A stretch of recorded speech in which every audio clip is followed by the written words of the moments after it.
everybody. Today we are back with another pop culture breakdown. And I'm actually really excited about this one because one of the, I have to say I have mixed feelings about Aaron from Love Island. It's not that I think he's a villain, but he did make some really big mistakes. And now I think he's getting treated like a villain, which is unfortunate. But a few days ago, he went on to the Viall Files with Nick Viall, and they had a conversation where Aaron really, I think, began to demonstrate some understanding of what had happened and why things went so wrong. And so I wanted to share that with you today.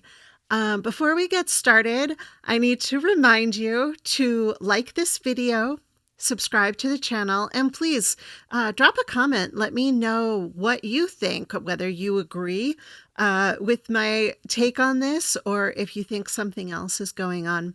I do want to make sure that we always clarify that when we're talking about people on reality television, what we know about them is edited.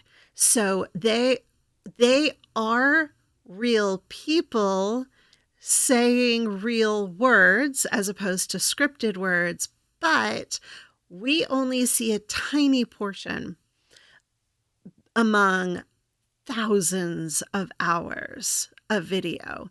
So it is entirely possible for a character to be created by the editors that may or may not actually look like the real person. So just please keep in mind when watching this or, watching any other person on YouTube who's breaking down reality TV, that what we're commenting on is what we see on the screen, and like taking that, sort of breaking that down, but it may or may not actually be relevant to the real people living it. And I have some thoughts that might have happened at least a little bit to Aaron this summer. So, okay. Let's see. Let's get over here to the video. Oh, I do want to say, so I'm just going to show a few little pieces. So before the clips that I've taken, Aaron and Nick have already talked about kind of what happened on the island, which is that Aaron was having a romance with Kaylor. And when he had the opportunity to go to Casa Amor, he decided to go, and he did get involved with another woman, Daniela, at Casa Amor. And then when he came back, he was very precious with the details that he gave Kaylor. He really did not tell her much of anything, honestly, except, oh yeah, I kissed another girl. Which she already knew because she had seen a video of it. So he was not sharing details about what had happened. And that is what kind of then snowballed across the rest of the season. Okay, I think that's all we need to know. So let's go here. And this is Nick, who you currently see on the screen, Nick Viall, who's from the Bachelor franchise, and his wife, Natalie. And then when the camera shifts, we'll see Aaron. What did you learn from this whole experience now that the dust is settling? Just that, firstly, I need to be more accountable about my situations and when they're I deal with things. Secondly, so I just want to pause quickly there. We're hardly 5 seconds into the video, but we talked in the stream a couple days ago about accountability in terms of Kendall and Nicole, and how it's really important when you're talking about accountability that it's not just, I'm sorry, but it's actually 4 separate things. It's, here's what I did. Here's why I understand that it's upsetting to you. Here's how I am going to, what I'm going to do in the future to make sure that this doesn't happen again. And I'm sorry. So I think a lot of people use this phrase, I'm taking accountability, to basically mean, yeah, that happened, without going the rest of the way. So I'm curious about what Aaron means here when he says taking accountability. I'm going to back it up a little bit so we can hear that again. What did you learn from this whole experience now that the dust is settling? Just that, firstly, I need to be like more accountable about my like situations and when they're like I deal with things. Secondly, just to be like, I'm a very person that's like preserved with my feelings and how I feel. I think I'm quite like touchy-feely person in the way that I express myself, and that's kind of like how I show love. But I also think that for other people, just for a reassurance standpoint of view, like I need to be more open. I need to tell people how I feel in that moment. Not. Oh, whoops! I didn't mean to turn it all the way off. What did you, So, oh goodness gracious, this streaming software, I'm still learning. So he's saying here that he, you know what, I've got flustered. Secondly, just to be like, I'm a very person that's like preserved with my feelings and how I feel. I think I'm quite like touchy-feely person in the way that I express myself, and that's kind of like how I show love. But I also think that for other people, just for a reassurance standpoint of view, like I need to be more open. I need to tell people how I feel in that moment. Okay. So, right. He has also talked in this video prior to these clips. He's talked about how he realizes that he needed to say in the moment how he was feeling, that one of his downfalls during the summer was that he really had fallen in love with Kaylor and knew that he wanted to close the relationship before Casa Amor happened, but he didn't feel like he was able to say those words out loud. And he knew that Kaylor felt similarly, but neither of them were able to say it. And so then Casa happens and they're not actually closed. And so he acts as if they're not closed. And had he spoken what he was feeling at the time prior to Casa Amor, things might have gone down very, very differently.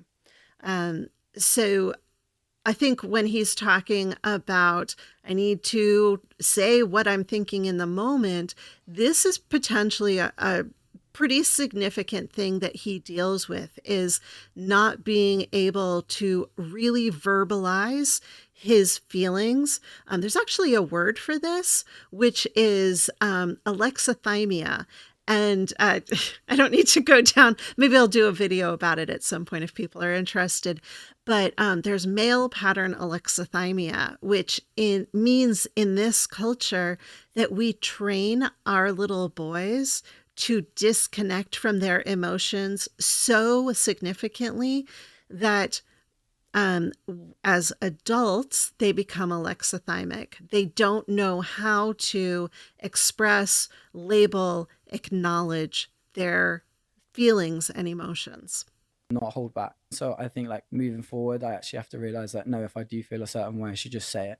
Because there's a lot of times on the show where like I felt like saying something, but I just couldn't bring myself to doing it because I didn't want to put myself in that situation where I was going to get hurt again. the difference between how Cordell went about it and how you went about it after Casa Amor, where it was like, Yeah. he was like I did X, Y, and Z. You seemed really resistant to wanting to just say it. I didn't want to hurt her. And in the past, like when I've been cheated on before, like when I like found out that she'd done it, I almost didn't want to know the full story. So she just told me, look, I've slept with this person. And for me, I was just like, I don't want to know anymore. Like, that's as simple as that. Just draw the line there. Like, I don't know what the place, the time, any location, the fine details, anything like that at all. And my mistake going into it was I should have asked Kaylor straight up, like, how much do you want to know? Yeah. This is key. And this is the point that makes me think that Aaron has actually learned something from this experience. He's recognizing, oh, I could switch this up. He's recognizing that what he wants from other people is not necessarily what other people want from him. So you could think about this in terms of love languages, which I think is a very reductive system, but is useful in sort of giving examples. So let's say one person's love language is giving gifts. And so, their love language is receiving gifts. That's how it goes. So their love language is receiving gifts. And so they assume that giving gifts is the way to show love to other people, whereas their partner's love language might be words of affection. And so they're giving their partner tons of words of affection because they think that's the way that their partner will understand that they are loved. And because one partner's not getting gifts, they feel like, well, this other person actually doesn't love me, even though they're being told that they are loved all the time. And the other person is, just craving hearing those words. And so even though they're getting all of these gifts, they're not feeling like they're seen or loved. That's exactly the same situation that we're talking about here with Aaron. His feeling, the time that he was cheated on, he was like, I don't want to know. I don't want to know any of the details. I don't want to know anything. It's bad enough that it happened. I don't want to hear anything else about it. And so his assumption is that that's how everybody else would feel, when in fact, Kaylor was very clear that she needed to know. She needed to know everything so that she could then sort of process that for herself, think about how she felt, and then move forward. This is a huge recognition on Aaron's part. And I think it's one that, we can all learn from. This. And rather, I just applied how I would want to deal with things, thinking that that's how she would want to know. And that's where I messed up as well. I should have literally just said to her, how much of this do you want to know? And gone from there. Because in the end, it became less about what's kind of the actions and more about the smaller details and stuff that she was hurt by. I should have told her absolutely everything from the get-go. Yes. So I'm sure you've heard the phrase, it wasn't the crime, it was the cover up. That's exactly what he's talking about. His actual actions, while hurtful, we saw that Kaylor could probably, get through that hurt and move forward. The problem was that he didn't tell her everything, and so she continued to find new stuff out over and over and over and over, to the point that she now is like, you're disgusting. I don't want anything to do with you. So it's a painful lesson, but I hope that Aaron has really learned something here, that he's going to take away from this, that the way to deal with other people's feelings and emotions is to ask them what they need, rather than assuming that what they need is the same thing that he would want. And again, I think there's a big lesson there for all of us. But even in that situation, I was just like, as I was speaking to her, she was just hurting so bad. I was just like, my reaction to it was like, I've been in this situation before. I don't want to know anymore. Let's just leave it there. So I should have just said everything to her there and then. It sounds simple in theory, but often we have to learn through really tough lessons. And so maybe this will just be that tough lesson for you. Yeah, I agree with Nick completely. It's another thing that happens in relationships is we don't necessarily know what our boundaries are until they're crossed. Sometimes we need to really mess up in order to learn the lessons to move forward. So I hope that was as interesting and exciting for you as it was for me. Please do leave a comment letting me know if you agree with my take on this, or if you have some other thoughts that maybe I missed. Like the video, subscribe to the channel, and yeah, I think that's it. I'm still learning how to do the intros and outros and all the things. There's so much to learn. But I am Leah Carey, Schmex and relationship coach. And I will see you again soon. Bye.